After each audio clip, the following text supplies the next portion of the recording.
Kinshasa na biso, réalité ya banaki, réalité ya banaki, réalité ya banakino.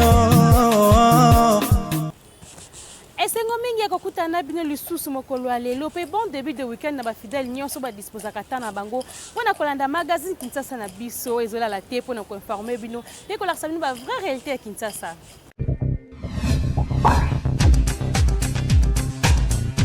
Dans la journée na biso ya mokolo ya lelo pona ko ebisa bino ke Bintou Keita aza guinéenne aza nommée représentante spéciale pe chef ya MONUSCO. Guinéenne Bintou Keita azalaki nommée représentante spéciale pe chef ya mission des Nations Unies pour la stabilité en République démocratique du Congo MONUSCO na Mokuse, a remplacé Madame Leila Zerougui Oyo akomaki fin mandat. Madame Zerougui Oyo azali de nationalité algérienne azalaki na poste Oyo depuis le 27 décembre 2017. Madame Bintou Keita azalaki sous-secrétaire général des opérations ya maintien de la paix. Ayaki ko rejoindre Nations Unies na 1989. Azali na carrière moko très impressionnante. Azalaki nanu ko occupé poste ya représentante spéciale conjointe adjointe na opération hybride Union africaine Nations Unies na Darfour Minuad. Avant yango azalaki ko sala en tant que responsable ya gestion ya crise ya Ebola pour la Sierra Leone.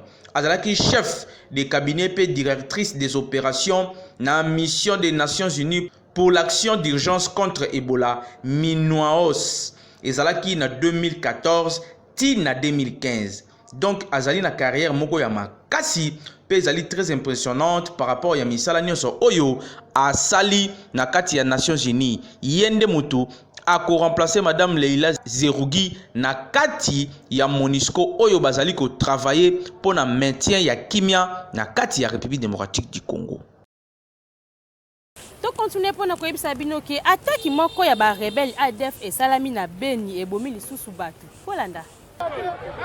Civil moko akufaki par balle na attaque moko sanglante o esalemaki pe ezali attribué na ba combattant ya Allied Democratic Force ADF et salemaki na butu ya jeudi 14 janvier 2021 pour na kotanela tongo ya vendredi ezalaki bongo na localité ya Mwenda pe batomi balé bazali grièvement blessé ndenge société civile locale et lobby.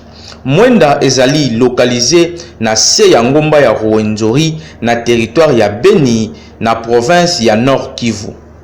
Selon Jérémy Mbweki, président ya société civile ya Mwenda, ba assaillant oyo bayaki na Bwangolo na parc national de Virunga na 16h heure locale, bayaki ko investir quartier Lusilubi, ba bomaki moto moko pe deux jeunes garçons oyo bazalaki ko kima masasi moko na bango pe lisusu azalaki touché par balle ndenge ndeko oyo société civile azali koloba.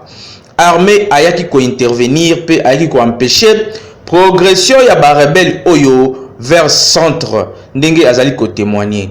Ezali deuxième attaque ya ba rebelle ougandais ya ADF oyo bazali ko continuer ko sala ba victime na Mwenda na intervalle kaka ya 2 semaines après oyo ute ko salema le 4 janvier oyo eyaki ko boma bato ebele 23 civils mokoka.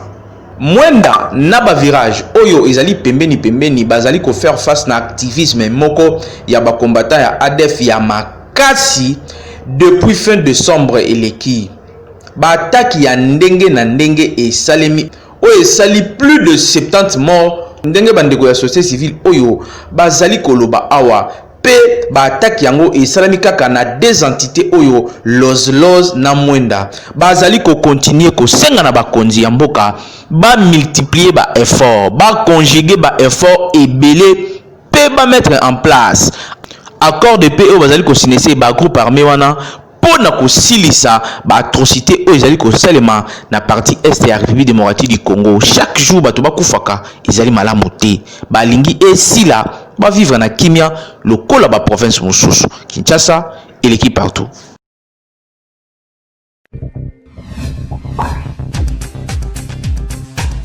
Docteur Jérôme Mouniangi a pris mois ebele à ba recherche à na kisi oyo ekosunga ba congolais contre COVID-19. Ezalaki koloba matro akenda wapi yenani Docteur Jérôme Mouniangi oyo azonga mboka sur invitation ya mokonzi ya mboka Félix Antoine Tshisekedi Tshilombo. Malgré oyo nyonso ebandaki koloba masurie nzokande asalaka na ye déjà musala. Gouvernement et financaka ye na nzela ya FPI pona kosala laboratoire oyo eko permettre ye à développer kisi oyo eko sunga République démocratique du Congo pona ko stopper COVID-19. Tala lelo oyo arti COVID ye ezali kisi après plusieurs mois ya ba recherche ya Docteur Jérôme Mouniangi ezali antiviral naturel contre ba infection virale de type syndrome respiratoire aigu sévère oyo e salemi à base ya artemisia nzete oyo e sala succès pe esunga bandeko ya Madagascar pona ko élaborer COVID organique ezali kisi oyo eza pona ko lutter efficacement contre ba maladie ya poumon de type pneumonie aiguë ayaki ko présenter yango na bandeko oyo ba financaki projet na ye pe ko yebisa bango ke etikali kaka ba essai clinique na nzela ya ministère ya santé avant e banda kotekama ndenge ye moko Docteur Jérôme Mouniangi azali koloba awa. L'article Covid est là, c'est la formule, parce que il fallait qu'on trouve une formule, une posologie et qui répond à des normes nationales qu'internationales. L'étape qui va suivre pour l'article Covid, c'est de prouver, c'est preuve en fait, c'est ce qu'on appelle l'efficacité. Et c'est cette efficacité-là, une fois qu'elle est prouvée, qu'elle est documentée, voilà les termes que j'allais documenter, et va être envoyée, donc je parle bien de l'efficacité, aux organes compétents de notre ministère de la Santé pour son autorisation de mise sur le marché, pour son homologation. Nous faisons tout ce qui est notre possible. Nous sommes en train vraiment de travailler comme c'est dans l'urgence. C'est trouver la formule qui nous a vraiment pris beaucoup de temps.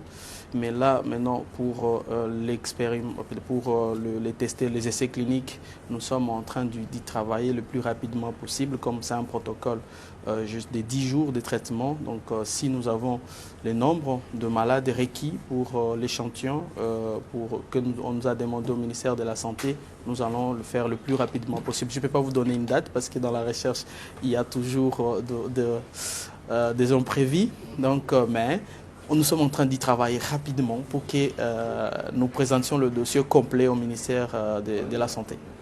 Tokanisake mwanza nyonso o ezalaki koloba na kombo na ye ezalaki nango lokuta tala musala abandaki kosala yango yo emona na miso ya bato. Jérôme Mouniangi, merci pour la musala oyo sali pour rendre service na République démocratique du Congo. Kinshasa et l'équipe partout.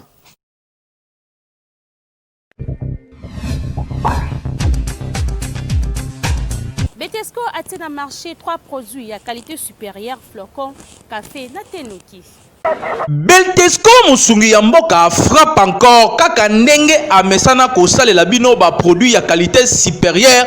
Bientôt bozozwa 3 produits oyo na kombo ya Noki, c'est-à-dire mbangu rapide oyo peto lorangi kongo swalou tunanga nini yango ndeko 3 en 1 flocon oyo ezali déjà na miliki pe sucre. Donc yo okotia kaka mai ya moto au mélanger au lieu ezana goût ya danger ezana minéraux, protéines, calcium pe fibres alimentaires. Okanisi esili te lisusu 3 années ya café yepe aza déjà na café sucre pe crème saumon ya suka te Noki 3 années oyo tobengaka na Kinshasa awa ti yepe lisusu ndenge moko déjà aza na te sucre pe crème. Okosala yango ndenge nini zwa explication. On déverser yango na tasse na yo café pe sachet na biso oyo za sachet ya 20 grammes. On déverser yango pe na kati ya tasse na yo Noki flocon pe za Noki flocon 3 en 1. Na 3 en 1 on dozo ba 3 en 1 eza nini na kati ya sachet oyo ya 90 grammes toza na flocon toza na miliki pe toza na sukali. Donc yo musala na yo ko sala juste ya kotanga notice na yo eza na kati wana olobi ke il faut ko mélanger sachet oyo ba biloko nyonso eza na kati ya sachet oyo na mai oyo eza kotoka ya 150 ml et puis obandi ko bouger mélange na yo wana pendant au moins 3 minutes ti mélange nyonso ekokoma makasi et puis olie yango. En tout cas, Betesco, vraiment Mosungi Mboka, mon côté na terrain, Kinshasa et l'équipe partout.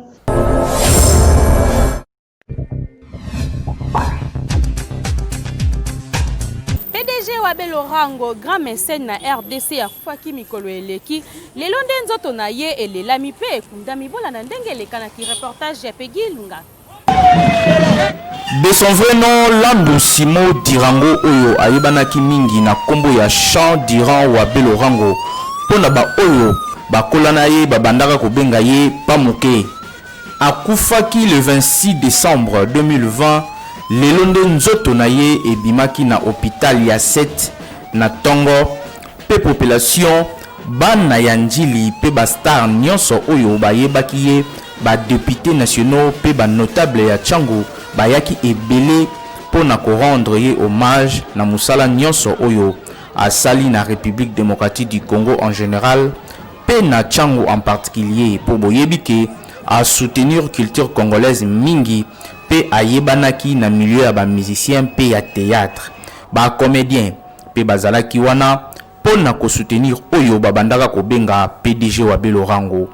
Cortège eyaki awa na résidence na ye esika abandaki kovanda pasi pe mawa na famille.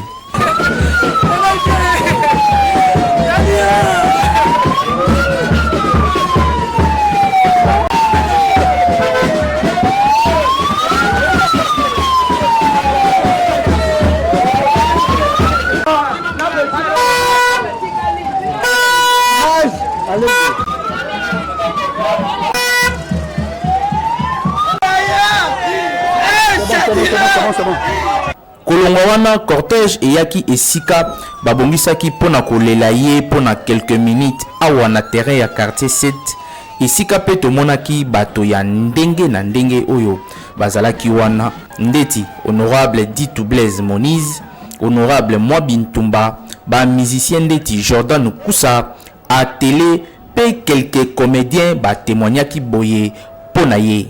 La relation à PDG va bien. Donc bien un peu de souffle par rapport au soutenir d'artistes et comédiens. Donc on aller au salle yango. Donc à part wana bien aller sous sur et so bimele même na bureau même na palais. À terre mukira mero bimanamo donc pour la ngala mo mabé na été donc relation na ngala yi zaki malamu. Na grande famille nyonso ya bato o balinga fali pupa na kombo na ye et puis na le tout puissant chef à télé kunyanga bazo compatir ensemble na disparition ya Wabel Orango parce que azaki mécène impresario ya makasi na njili depuis biso zalaba na miketo zoka bazo embaye Wabel Orango lelo azate donc toza na mawa na famille oyo bakufeli quoi. Donc voilà. Oyo ezali yai moko ya Tchango. Yazaki grand notable ya Tchango. Biso ezali ba petit na ye puis biso notre langue na notabilité quoi. Donc yazaki vraiment notable na biso. Tango akufi il faut représentation de ce à la wana. On peut reconnaître il y en a beaucoup. Ça dira ebele na ko expliquer kuti. Yala la mutu mo ya ko expliquer moi tant que de transport à Pamba. Ah ndeni moi kabila na kare yate na fondra o ba le kana bureau ba peso. Tant que moi 10 litres moi 5 litres. Yaza ya chaque jour. Yaza ki mukolo mote. Yaza ki à chaque jour donc yaza la ki o to va na ye to na mukana ye. Ce problème na notre pays. On est venu faire une famille là. Na préféré na be na chambre pour la solution vite.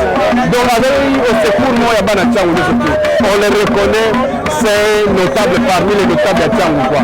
Vraiment à chaque fois son âme Chandira, on l'oubliera jamais. À marquer Belé, d'ailleurs aux œuvres à la King Tester et Beneva, Wabel Orango, Donc bien, donc je crois que c'est pas pour rien Bayembaki.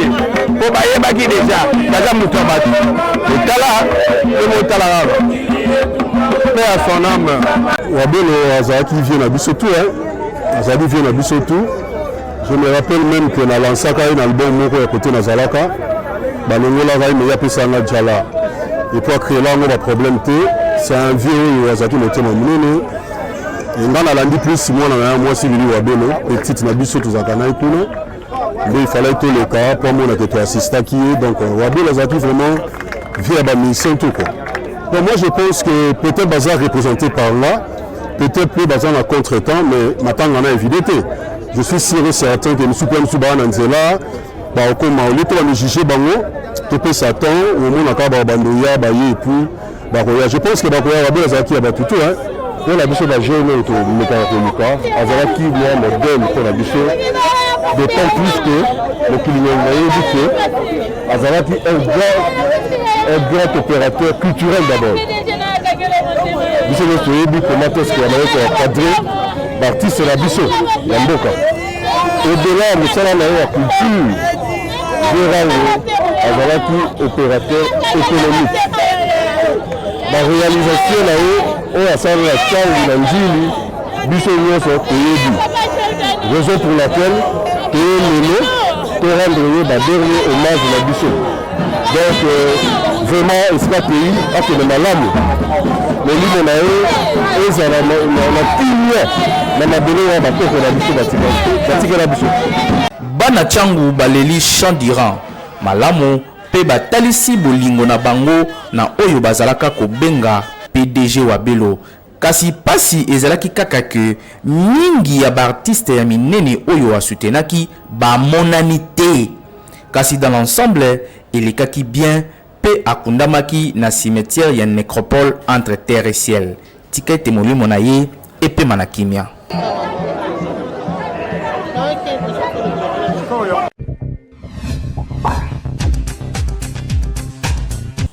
Na terrain kotuna na population soki lelo vanda kana leki na ya mwasi et ki asali mabe est-ce que mobali na yo azana droit ya kobeta ye reportage ya Hervé Zaka.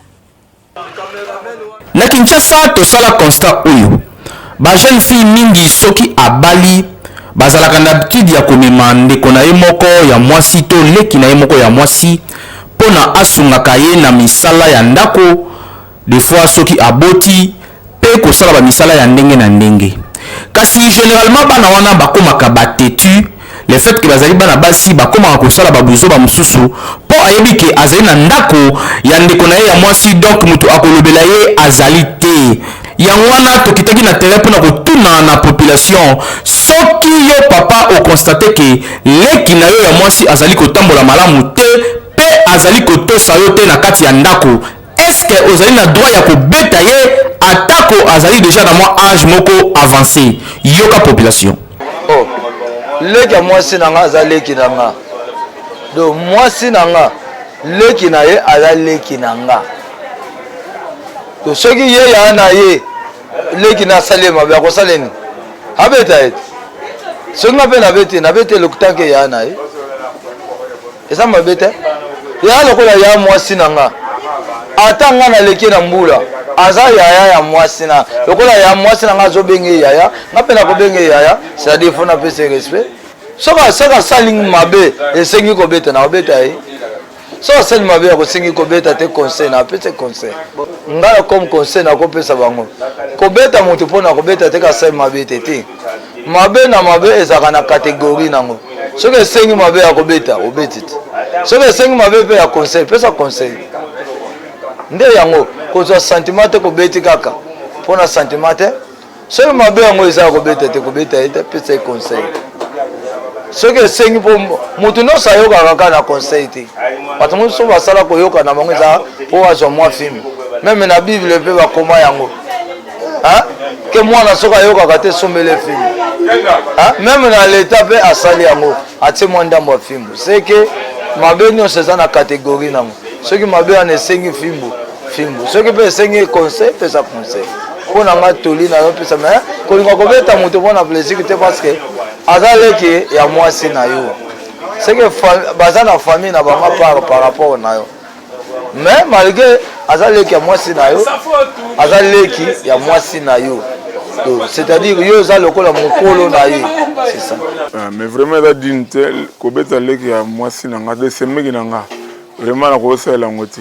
Mwana kutu ya ngai so aza komi mwasi déjà aza komi adulte naza na droit kobeta ye te, semie navanda ye na conseiller soki mabe ezali, mais ya kobeta ye kobeta ye eza propre te, nakosalela yango te jamais. Bon, tout d'abord bengi bien aza semeki na nga et puis aza mwana mwasi déjà sakoli aza semeki na nga do nakosalela yango te, eza propre te. Mingi oyo baya na intention ya kobeta basemeki na bango baleka basi na bango, donc kobeta bango wana comme déjà baza na intention mabe, c'est ça. Ndenge mabe, oui, quelque soit ta baboucler na so bawe ke na beti leki ya mwasi na ngai bakose plaindre yango te, eza mabe. Bana basi baza na makambo ebele ntango asa komi bongo aza na banzela oyo alingi yo tobeta ye aza capable ya kosimbisa otushe. Oui, eza normal akoki kobeta mpe leki na nga. Bon, eza mabe mosusu makambo mosusu asali so esepelisi ye te akoki aza na droit kobeta ye.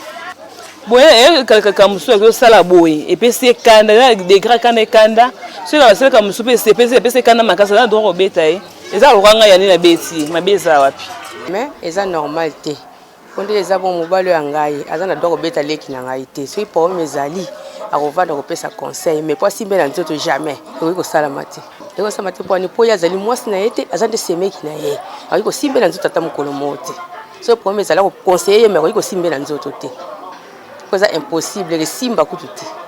Conseil na kopesa mibali babeta baleki ya basi soki neti problème ezali leki ya mwasi aza nde leki na yo, soki omoni problème ezali vandisa ye pesa ye conseil.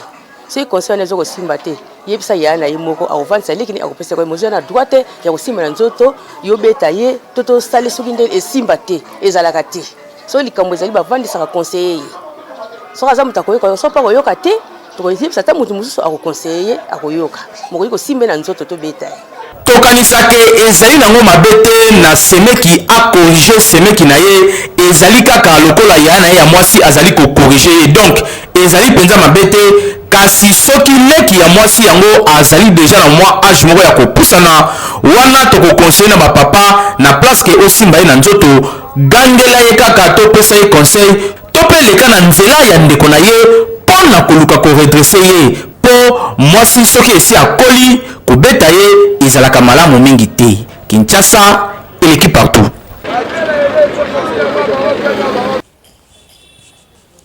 Et comme il bon on a souka ce qui vous sepia qui édition ya mokolo lelo opesa merci l'équipe rédactionnelle bomba ya KNB.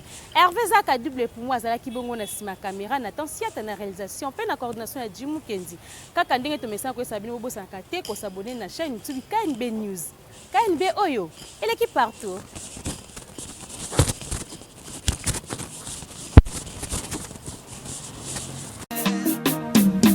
Magazino